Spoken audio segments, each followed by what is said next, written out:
expectativa está puesta en la República Argentina con el vuelo de Aerolíneas Argentinas que está tocando suelo ruso dentro de algunas horas nada más. Después habrá que esperar que determina el gobierno de aquel país, las autoridades aeroportuarias, para saber en cuánto tiempo, serán 4 o 5 horas, estará volviendo hacia nuestro país con 300.000 dosis. Por eso ya estamos en comunicación telefónica con el doctor Pedro Can, médico especializado en infectología, además uno de los fundadores de la Fundación Huésped y asesor del Gobierno Nacional en la materia. Doctor Can, ¿qué tal? Buen día. Buenos días, ¿cómo están ustedes? Muy bien, doctor, preguntarle cómo, bueno, en primera medida, ¿no? La vacuna rusa que estarían llegando sus dosis en las próximas horas aquí a la Argentina, ya fue aprobada por la ANMAT y en este sentido, ¿cuál es la expectativa respecto a su aplicación en nuestro país? Bueno, la verdad que no he leído todavía los diarios, no sé si ya salió la aprobación del ANMAT. En todo caso, la vacuna va a ser aplicada cuando salga la aprobación. Si ustedes ya tienen la información de que ha sido aprobada, bueno, entonces estamos en condiciones de pensar en que la aplicación pueda comenzar en los próximos días. En estas primeras 300.000 dosis, que como está pasando en todos los países, la cantidad de dosis disponibles es muy inferior a la necesidad. Por eso está previsto que lleguen, de acuerdo a lo que informó el Ministro de Salud de la Nación, 5 millones de dosis en enero, 5 millones de dosis en febrero y potencialmente otros 5 millones en marzo. Y de todas maneras, una cosa muy importante para transmitir a la gente es que esta es una situación de una extraordinaria buena noticia, el hecho de que dispongamos ya de 4 vacunas que han demostrado eficacia superior al 90%. Me refiero a Pfizer, Moderna, AstraZeneca y también la Sputnik 5. Esto es una cosa que si usted me hubiera preguntado en el mes de marzo acerca de la posibilidad de contar con 4 vacunas con una eficacia superior al 90% para antes de fin de año, yo le hubiera dicho que es un exceso de optimismo. Sin embargo, eso es muy positivo. Al mismo tiempo, el inicio de la vacunación no significa el fin de la pandemia. Si miramos los números en todo el mundo y también en nuestro país, lamentablemente, los números han comenzado a aumentar nuevamente, en algunos casos dramáticamente, como ha ocurrido en países vecinos, en Brasil, en Uruguay, en Paraguay. Y están aumentando de una manera preocupante también en Argentina. Hasta que la vacuna genere algún efecto sobre la pandemia, vamos a tener que tener vacunados a muchos millones de argentinos. Así que ahora más que nunca es el momento de seguir cuidándose, sabiendo que tenemos una expectativa, sabiendo que comienza el plan de vacunación, que va a comenzar por los trabajadores del equipo de salud y luego se va a ir extendiendo en círculos concéntricos hacia otros digamos, candidatos elegibles en la medida en la que vayan llegando las vacunas. Pero eso va a tener un impacto primero en la mortalidad, porque vamos a vacunar a las personas más expuestas y las que tienen las condiciones de salud que los hacen más sensibles, digamos, a la acción del virus.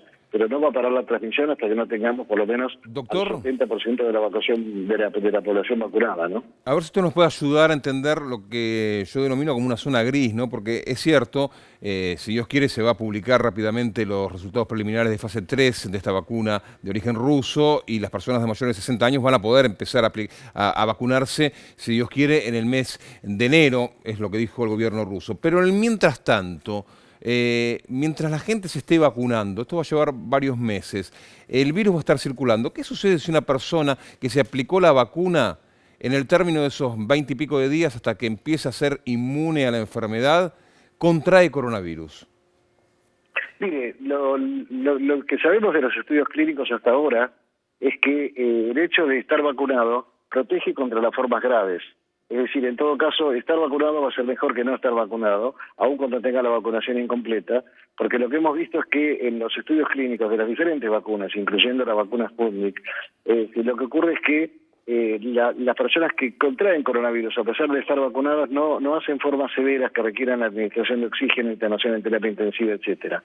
Así que, en todo caso, estar vacunado siempre va a ser mejor que no estarlo, ¿no? Doctor, consultarle en este sentido, el ministro de Salud en las últimas horas habló de la segunda ola que estaría adelantándose su llegada a nuestro país, con la vista del infectólogo, ¿no? ¿Por qué? Mire, yo creo que en esto no hay demasiados secretos. Aumenta la circulación de la gente, aumenta la circulación del virus. El virus nunca se fue. Nosotros, por razones obvias de cansancio social, por necesidades económicas, por necesidades psicológicas de la población, estamos todos muy cansados de esta situación, ha hecho que se fueran relajando algunas medidas, con mucho cuidado, pero aún así. Y sin embargo, bueno, hay gente que de pronto algunos de nosotros no tomamos las medidas que tenemos que tomar y de repente no usamos el barbijo, no nos lavamos las manos, no respetamos la distancia de de 2 metros entre persona y persona. De repente hacemos reuniones en lugares cerrados, a veces se han detectado reuniones clandestinas, fiestas. Se aprovechan algunas circunstancias, como por ejemplo hay, digamos, la posibilidad de utilizar espacios gastronómicos, pero no todos los espacios gastronómicos cumplen con el aforo del 30%. Entonces, en la medida en la que no vayamos cumpliendo con las cosas, el virus tiene, digamos, pata ancha como para poder circular. Más gente, digamos, que circula, más virus que circulan. Más virus que circulan, más personas que se infectan.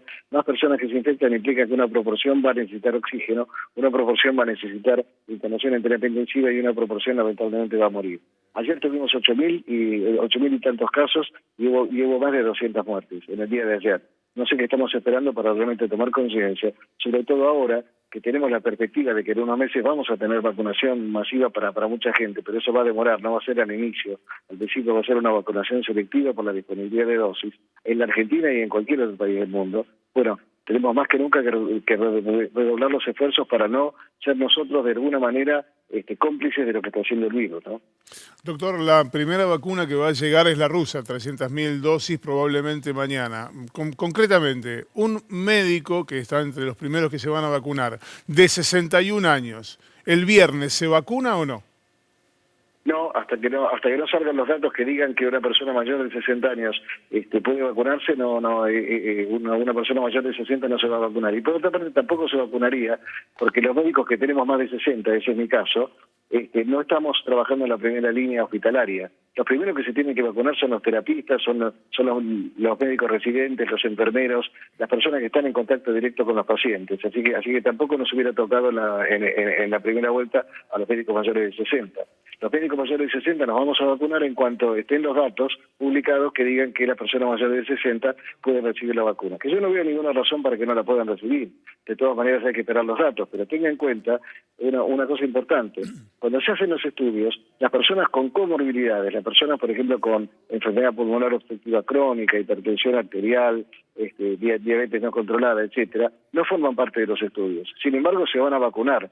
Se van a vacunar porque, digamos, son personas que tienen alto riesgo. No forman parte de los estudios porque al principio se busca una población muy homogénea para poder comparar los resultados de la vacuna contra el placebo.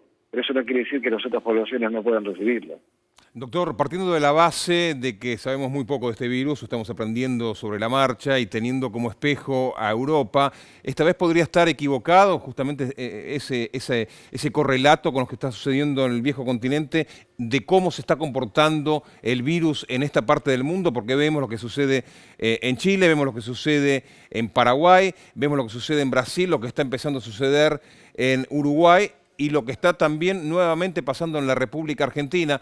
O sea, nunca se fue el virus. Acá no podemos hablar de segunda ola en este momento, pero en Europa sí se había ido y retornó. ¿Por qué acá no? No, en Europa no se había ido. En Europa había habido una disminución importante de los casos, pero en ningún momento se decretó circulación cero. Eso no es así. Tenemos una situación similar.